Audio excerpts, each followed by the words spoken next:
בישראל, רק 10% מחברי המועצה ברשויות המקומיות הן נשים. כדי להמחיש כמה המצב לא הגיוני, יצאנו לייצר את המציאות הזאת בעוד מקומות.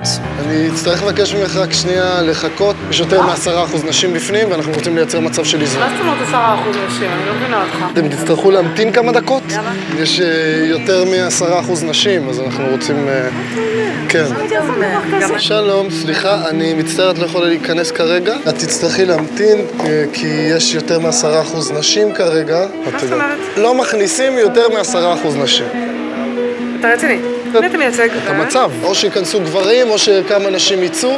זה המצב שצריך. בבקשה, אדוני. בבקשה, אתה יכול להיכנס.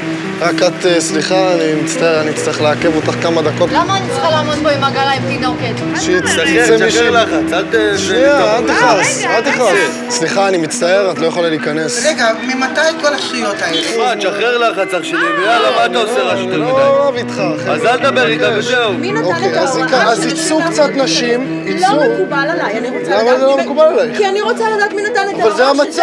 שאני זה צריכה לעמוד המצב. בחוץ. צריך שיהיה 50% נשים, 50% ברור, אני אישה. אני לא שווה פחות ממך. לא, אני לא חושב, אני מסכים איתך. אז אם אני אישה, אני רוצה להיות בפנים עכשיו. רגע, סליחה, גברת, לא רגע. אני רק לא להיכנס בצורה.